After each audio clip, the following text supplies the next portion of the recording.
Le mois passé, j'ai complètement délaissé mon bullet journal, mes habitudes quotidiennes, mes objectifs. Bref, mon organisation est complètement passée à la trappe. J'étais fatiguée, vidée, sans motivation. Et franchement, j'ai culpabilisé, comme quand ça arrive à tout le monde. Mais en plus, en tant que coach en organisation, je me disais, non mais il faut que mon organisation soit toujours parfaite. Sinon, pourquoi est-ce que les gens vont me suivre? Qu'est-ce qu'ils vont penser si moi-même, je n'arrive pas à tenir mon organisation à 100%? Et en fait, cette période de pause, elle m'a permis de réaliser beaucoup de choses qui, je pense, peuvent aussi t'aider. Donc, c'est ce que j'aimerais te partager aujourd'hui. Avant qu'on rentre dans le vif du sujet, n'oublie pas de t'abonner à la chaîne YouTube ou au podcast pour ne manquer aucun des prochains épisodes et aussi de laisser un commentaire si tu regardes sur YouTube ou de laisser un avis sur ta plateforme d'écoute de podcast préférée. Ça aide le podcast ou la chaîne YouTube à se faire connaître. C'est hyper simple et ça me fait aussi toujours plaisir de vous lire. Alors, le premier point que je voulais aborder aujourd'hui qui me semble hyper important, c'est que l'organisation, ça n'a pas besoin d'être parfait. Personne n'est parfait 100% du temps. Personne n'est organisé constant 100% du temps. On est tous humains, humaines. Et donc, c'est normal que des fois, notre organisation, elle ne soit pas au top, que notre motivation ne soit pas au top, que nos habitudes ne soient pas parfaites. En réalité, ce qui compte en organisation, c'est la souplesse, pas la perfection. C'est important de se rappeler que l'organisation, ce n'est pas une fin en soi, c'est un outil. C'est un outil qui est là pour nous aider à simplifier notre quotidien, à diminuer notre charge mentale, à avancer vers ce qui compte réellement pour nous. Mais c'est pas une prison. Ce n'est pas quelque chose qui doit être hyper rigide, hyper structuré, inflexible. Parce que la vie, on le sait très bien, elle n'est pas linéaire, elle n'est pas constante. Il y a des périodes où on déborde d'énergie, des moments où on a moins d'énergie, où il y a des situations imprévues qui arrivent, qui défont tout ce qu'on avait planifié et c'est normal. La vie, c'est comme ça. Il y a des hauts, il y a des bas. La seule constante, c'est le changement. Donc, notre organisation, eh bien, elle doit refléter cela. Donc, ton système d'organisation, il doit évoluer avec toi, avec la saison de la vie dans laquelle tu te trouves en ce moment, avec ton énergie, avec tes envies, tes objectifs du moment, tes priorités. Voilà, c'est pas quelque chose qui est fixe, qui reste toujours le même. D'ailleurs, I hate to break it to you, mais ton système d'organisation, il va devoir constamment évoluer, constamment changer parce que ce qui fonctionne aujourd'hui ne fonctionnera peut-être pas dans 3 mois, 6 mois ou un an. C'est normal. Tu changes, ta vie change, tes circonstances changent, donc ton organisation doit elle aussi changer avec toi. Et d'ailleurs, moi j'ai souvent noté que c'est justement dans les moments de creux de la vague, dans les moments de baisse d'énergie, de ralentissement, qu'on prend conscience de ce qui nous sert réellement, de ce qui est aligné, de ce qui est plus aligné, des outils qui sont devenus contraignants, des routines qui en fait ne nous nourrissent plus ou ne sont plus utiles ou ne correspondent plus à ce qu'on désire, aux objectifs aussi qu'on s'était posés, mais qui au final ne sont plus alignés avec ce qu'on désire.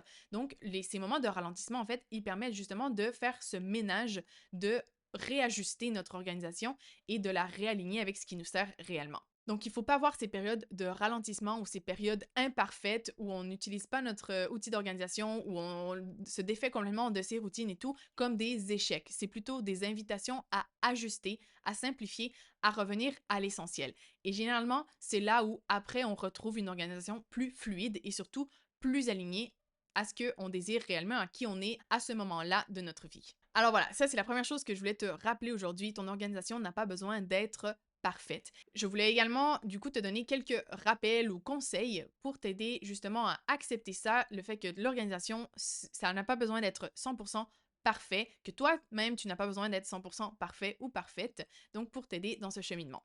Donc, le premier conseil que je voulais te partager par rapport à cela, c'est que ton énergie devrait dicter ton organisation, pas l'inverse. Donc, si ton énergie baisse, c'est que ton corps, il t'envoie un message. Quand on a une baisse d'énergie, un manque de motivation, qu'on se sent complètement vidé, c'est généralement un message que notre corps nous envoie. C'est pas le moment d'en faire plus. Au contraire, c'est le moment de faire moins ou de faire différemment, d'utiliser, comme je viens juste de le dire, ces moments pour faire un peu le ménage, voir qu'est-ce qui est encore utile pour nous, qu'est-ce qui n'est pas utile. Et si tu me suis depuis un moment, tu le sais que pour moi, la gestion de l'énergie, c'est ce qu'il y a de plus important, beaucoup plus important que la gestion du temps dont tout le monde parle. Mais il faut toujours se rappeler en fait que la qualité de ton énergie va avoir beaucoup plus d'impact sur l'utilisation de ton temps. Parce que si tu as 1 heure devant toi, mais que tu es complètement fatigué, vidé, eh bien en 1 heure, ce ne sera pas la même qualité de travail que si tu as 1 heure devant toi et que tu es à fond, pleine d'énergie, pleine de vitalité, eh bien, tu ne vas pas du tout accomplir la même chose dans cette heure. Donc, ton énergie, c'est beaucoup plus important de la prendre en compte, de l'utiliser et d'organiser tes journées selon ton énergie que de te concentrer seulement sur la gestion de ton temps. Du coup, j'ai 2 astuces pour toi par rapport à cela. Alors déjà, quand tu es en énergie basse, eh bien, on diminue la charge. Ce n'est pas le moment d'augmenter ta charge. Même ton outil d'organisation, on le simplifie au maximum. Ça peut être juste une feuille de papier et on écrit un seul objectif pour la journée, une seule tâche à faire pour la journée et voilà. Quand on n'a pas d'énergie, ça ne sert à rien de se forcer à en faire plus parce qu'en fait, on veut juste diminuer encore plus notre énergie et ça va nous prendre encore plus de temps à nous remettre dans une bonne énergie. Deuxième astuce, c'est de prendre 1 minute tous les jours pour noter comment tu te sens. Donc moi, par exemple, j'ai une page dans mon bullet journal à tous les mois où j'écris comment je me sens dans la journée physiquement, émotionnellement, mentalement, pour voir, voilà, oh, ça fait plusieurs jours que je suis fatiguée, et il faut peut-être que je ralentisse. Donc voilà, ça me permet de voir, ok, si ça fait plusieurs jours d'affilée que je suis fatiguée, eh bien, il y a quelque chose qui cloche. Des fois, c'est associé au cycle menstruel, par exemple. Si ça t'intéresse, je vais te mettre la vidéo juste ici où je te parle de l'influence de ton cycle menstruel sur ta productivité et tes niveaux d'énergie. Mais des fois, c'est autre chose. C'est quelque chose qui me gruge mon énergie ou, voilà, c'est juste que j'ai besoin de me reposer pour de vrai. Donc, en le notant tous les jours, tu peux voir, ok, ça fait plusieurs jours d'affilée que je suis fatiguée, il faut que je lève le pied. Ou au contraire, là, j'ai de l'énergie, je peux planifier plus de choses et justement t'organiser selon ton énergie du moment. Deuxième rappel que je voulais te faire, parce que ça fait toujours du bien de se faire rappeler cela, je pense, on tend tous à l'oublier, c'est que les pauses font partie du processus, ça fait partie de la productivité. Le repos, c'est essentiel à la productivité. Ce n'est pas une faiblesse, ce n'est pas quelque chose qui se mérite.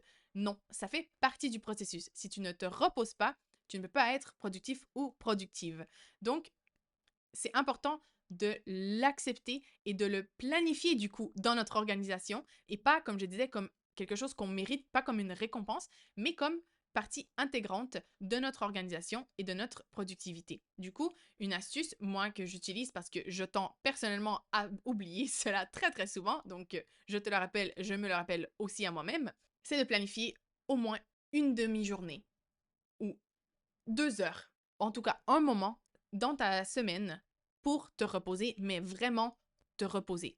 Ça peut être de faire une sieste, d'aller à un endroit, un café que tu aimes, juste pour faire du journaling, aller te faire un massage, lire un livre que tu aimes, n'importe quoi, mais vraiment une période juste pour toi pour recharger tes batteries à toutes les semaines. Idéalement, tous les jours, tu aurais aussi quelques minutes par jour pour faire ce genre d'activité, mais des fois, ce n'est pas possible. Donc, au moins un bloc, minimum 2 heures, toutes les semaines, pour te reposer pour de vrai. Et ensuite, eh bien, planifie aussi des périodes plus longues de repos régulièrement parce que on a besoin de vraies périodes beaucoup plus longues aussi pour se recharger périodiquement. Donc ça veut dire, par exemple, prendre un week-end complètement off, mais vraiment off. Ça veut dire pas d'ordinateur pour travailler, le téléphone, si on peut, on le laisse à la maison, ou en tout cas avec les notifications et tout, éteintes, et on va quelque part de nouveau, ou on fait juste des choses qu'on aime. Mais voilà, on a besoin de vraies périodes de repos, et évidemment aussi des vacances périodiquement pour se recharger. Moi, je te le dis, c'est un rappel pour moi aussi parce que c'est quelque chose avec laquelle j'ai beaucoup de difficultés, surtout quand tu as une entreprise ou que voilà, que tu es freelance et donc ta personne qui te force à prendre des vacances, eh bien c'est très très facile d'oublier, de dire non non mais le mois prochain, le mois prochain, le mois prochain et tu te retrouves, ça fait 8 mois que tu n'as pas pris de vacances et tu as les piles complètement à zéro. Donc on prend des pauses régulièrement, mais planifie ces moments de repos, c'est hyper important. Troisième rappel que je voulais te faire aujourd'hui, c'est que ton outil d'organisation, il doit s'adapter à toi et non l'inverse. Je vois, ça c'est une erreur classique que les gens font en termes d'organisation, c'est qu'ils se forcent à utiliser des outils d'organisation qui ne leur conviennent pas. Ça ne fonctionne pas. Ton outil d'organisation, il doit s'adapter à tes besoins.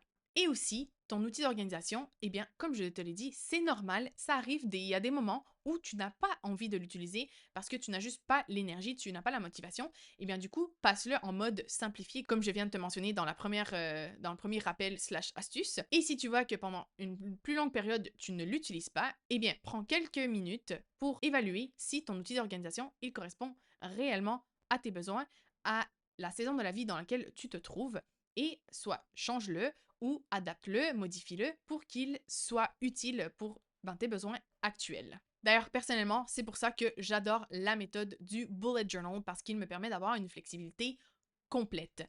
J'ai besoin de plus écrire, je peux utiliser tout l'espace dont j'ai besoin.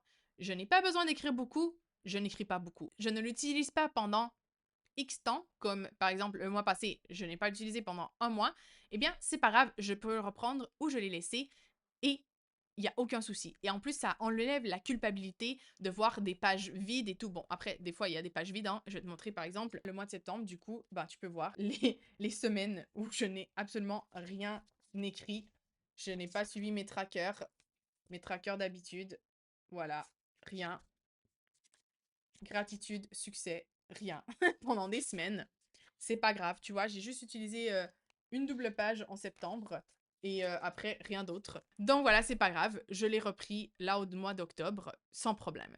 Donc voilà, moi j'adore la méthode du bullet journal pour ça. Si c'est une méthode que tu aimerais découvrir, je t'invite à aller écouter l'épisode sur les bases de cette méthode. Je vais te mettre le lien comme d'habitude juste ici si tu es sur YouTube et dans la description de l'épisode aussi. Finalement, dernier rappel que je voulais te faire, c'est que les habitudes, quand elles sont alignées, quand elles te servent, eh bien, elles reviennent naturellement. Même si tu prends une pause pendant quelques jours, quelques semaines, voire quelques mois, parce que tu n'as pas la motivation, parce que tu n'as pas d'énergie pour les faire, c'est pas grave. Elles vont revenir. Si elles sont alignées, elles vont revenir. La même chose, voilà, pour ton système d'organisation. Tu vas le reprendre quand tu te sentiras mieux. Mais c'est important quand tu as une baisse de motivation, une baisse d'énergie, de, ok, accepter que ça arrive et ne pas te culpabiliser, ne pas penser oh mon Dieu, c'est fini, je ne serai plus jamais organisée, je n'arriverai plus jamais à reprendre mes bonnes habitudes parce que c'est pas vrai. Une fois que tu te reprends,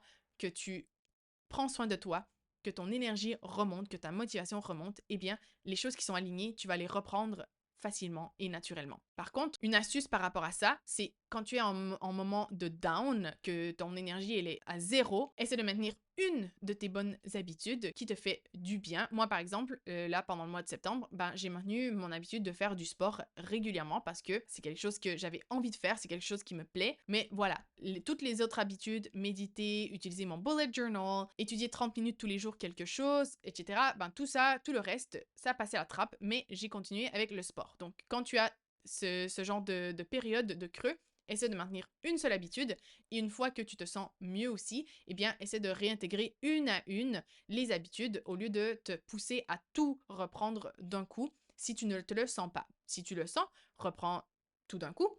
Mais voilà, si tu ne te sens pas de tout reprendre d'un coup, choisis-en une et vas-y petit à petit. Donc voilà ce que j'avais à te partager aujourd'hui. Rappelle-toi, l'organisation, ça ne doit pas être une prison, ça ne doit pas se tourner en quête de contrôle ou de perfection. C'est un moyen de créer plus de paix dans ton quotidien, d'alléger ta charge mentale, de t'aider à vivre une vie plus consciente, une vie plus alignée, mais ça ne doit pas devenir une prison. Et aussi, parfois, la meilleure façon d'être organisé, c'est justement d'accepter de ne pas l'être pendant un certain moment parce que c'est ce dont tu as besoin à ce moment-là. Donc voilà, j'espère que cet épisode va t'aider à te déculpabiliser dans ces moments-là et qu'il va te permettre de voir l'organisation comme un outil et non pas comme quelque chose qui te met plus de pression, qui t'enferme, parce que ce n'est pas du tout le but. Si ce message te parle, que mon approche de l'organisation t'intéresse, je t'invite à aller écouter les vidéos qui sont dans ma playlist sur la gestion de l'énergie. Je vais te la mettre juste ici. Tu vas voir, elle complète super bien ce sujet. Et si tu aimerais apprendre à t'organiser d'une manière plus fluide, plus respectueuse de ton énergie naturelle, c'est exactement ce que j'enseigne dans mes accompagnements. Donc, si ça t'intéresse, je vais te laisser le lien pour réserver un appel découverte gratuit avec moi